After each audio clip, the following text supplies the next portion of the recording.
നമസ്കാരം. ഞാനിപ്പോൾ ഉള്ളത് 42 അതായത് ബോയ്സ് ടൗണിൽ നിന്ന് പാൽച്ചുരം അമ്പായത്തോട്ടിലേക്ക് പോകുന്ന കണ്ണൂർ വയനാട് ജില്ലയെ ബന്ധിപ്പിക്കുന്ന ആ റോഡുണ്ടല്ലോ, പാൽച്ചുരം റോഡ് എന്ന് വിളിക്കുന്ന ആ റോഡിന്റെ തുടക്ക ഭാഗത്താണ്. ഇപ്പം നിങ്ങൾക്ക് ഇവിടെ കാണാം, ഇവിടെ ഒരു ബോർഡ് വെച്ചിരിക്കുകയാണ്.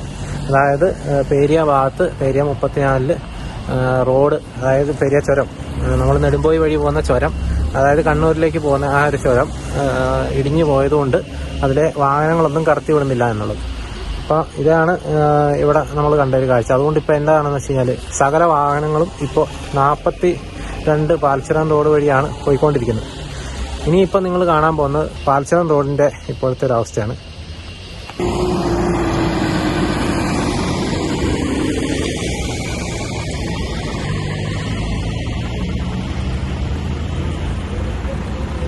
ഈ ദൃശ്യങ്ങളിൽ കാണുന്ന പോലെ തന്നെ ഇതാണ് ഈ റോഡിന്റെ ഇപ്പോഴത്തെ അവസ്ഥ. ഈ ഒരു ഭാഗം കണ്ടു കഴിഞ്ഞാൽ നിങ്ങൾക്ക് മനസ്സിലാവും, ഭയങ്കര നാരോ ആയിട്ട് വരുന്നൊരു ഭാഗമാണ്.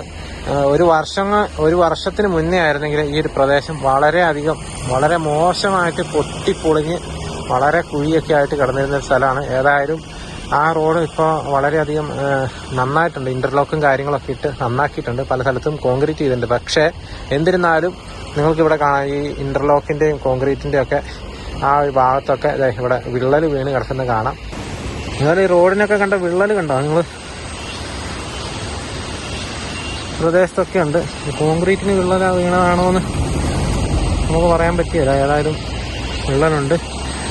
ഈ സൈഡ് നോക്കുമ്പോഴാണ് നമുക്ക് ഏറ്റവും ഭീതി തോന്നുന്നത്. കണ്ടോ?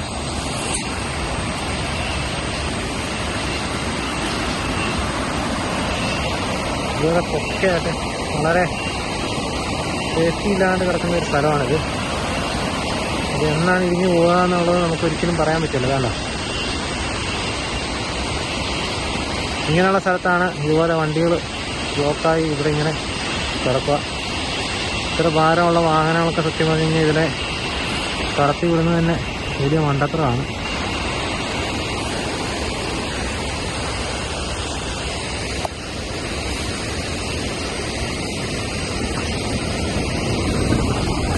അതുപോലെ തന്നെ ഇതൊക്കെ ഇവിടുത്തെ ഈ സൈഡിലത്തെ കെട്ടാണ്. ഇല്ല, ഈ കെട്ടുണ്ടോ? ഇതൊക്കെ ഓരോ ലോറിയൊക്കെ തട്ടി പൊട്ടിപ്പോയ കെട്ടുകളാണ്. അതിന് പകരം ഇവിടെ ചെറിയ 2 ഇഞ്ചിൻ്റെ 3 ഇഞ്ചിൻ്റെ ഒക്കെ സ്ക്വയർ പൈപ്പുകൾ കുത്തി വെച്ചിരിക്കുകയാണ്. അതാണ് നമ്മൾക്കിവിടെ കണ്ടുകൊണ്ടിരിക്കുന്നത്. അപ്പോൾ തീരെ സേഫ്റ്റി ഇല്ലാത്തൊരു സ്ഥലമാട്ടത്.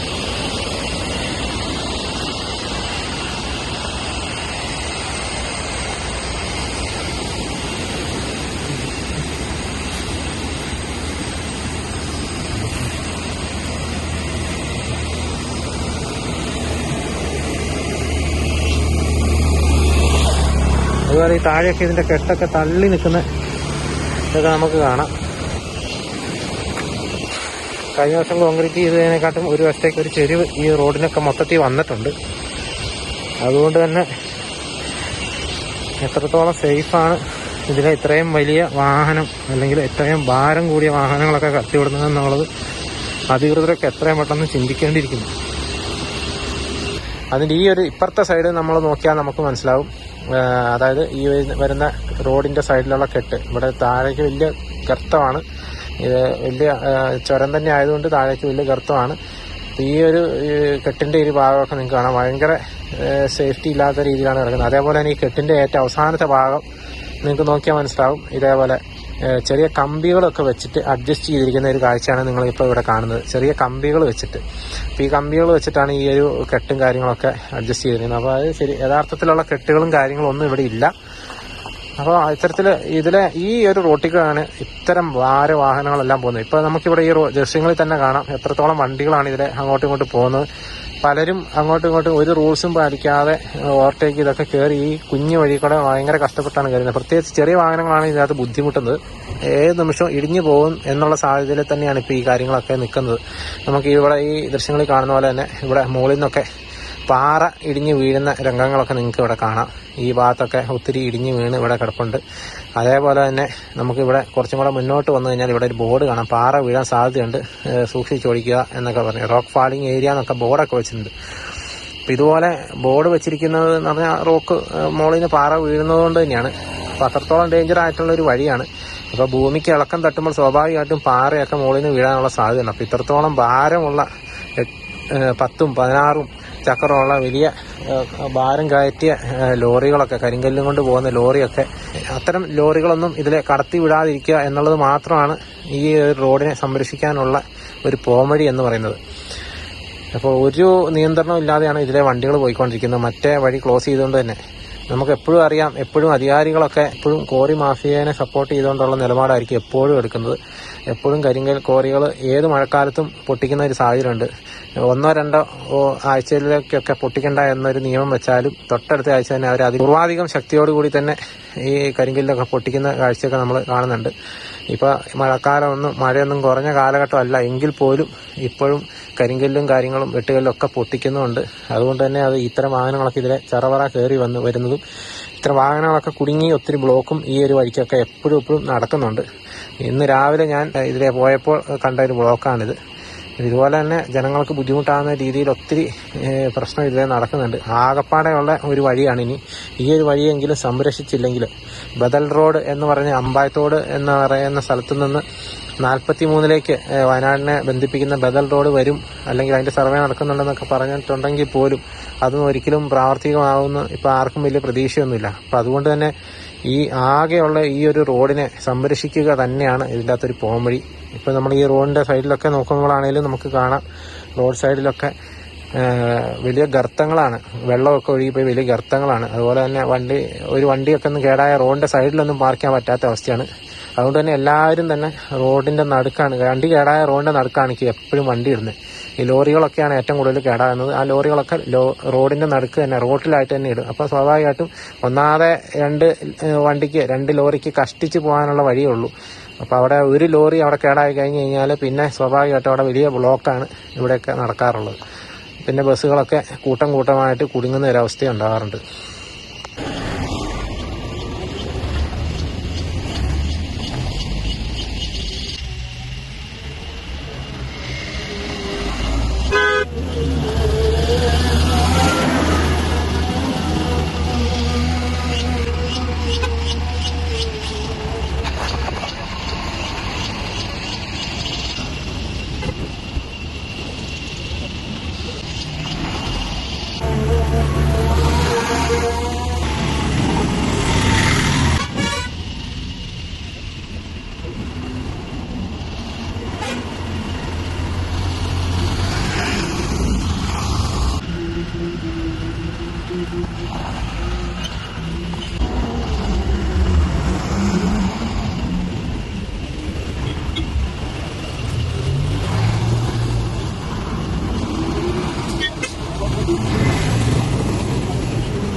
അതുപോലെ ഈ ഭാഗത്ത് നിങ്ങൾക്ക് കാണാം, ഇവിടെയൊക്കെ സിംഗിൾ വേ ഉള്ളൂ കേട്ടോ, ഒറ്റ വണ്ടിക്ക് പോകാനുള്ള വഴിയേ ഉള്ളൂ. ഓപ്പോസിറ്റ് സൈഡിൽ നിന്ന് ഒരു വണ്ടി ഈ ഭാഗത്തു നിന്ന് ഒരു വണ്ടി വന്നു കഴിഞ്ഞാൽ അവരിവിടെ നിർത്തി കൊടുക്കണം. അതുപോലെ അപ്പുറയുന്ന ഒരു വണ്ടി വന്നാൽ ഏതെങ്കിലും ഒരു വണ്ടി നിർത്തി കൊടുക്കാതെ ഇവിടെ പോകാൻ പറ്റില്ല. അത് ഈ പ്രാവശ്യത്തെ മഴയ്ക്ക് ഇടിഞ്ഞ് വീണാണ്. വലിയ കൂറ്റൻ പാറക്കല്ലായിരുന്നു ഇവിടെ. പൊട്ടിച്ച് ആ കല്ല് പൊട്ടിച്ച് ഈ കോലത്തിന് പാക്കി വെച്ചിരിക്കുന്നതാണ്.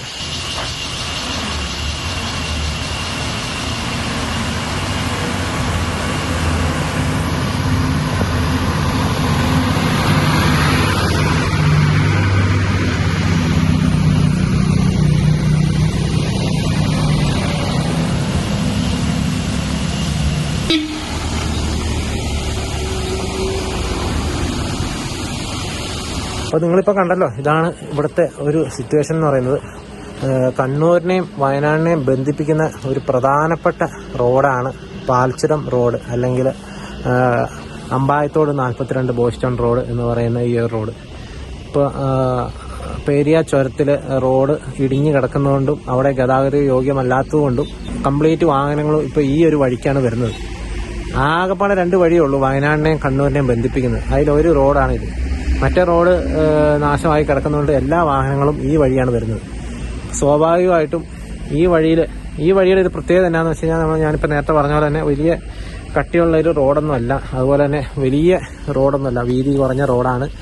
പിന്നെ ഏത് സമയവും ഇടിയാൻ സാധ്യതയുള്ള ഒരു റോഡാണ്.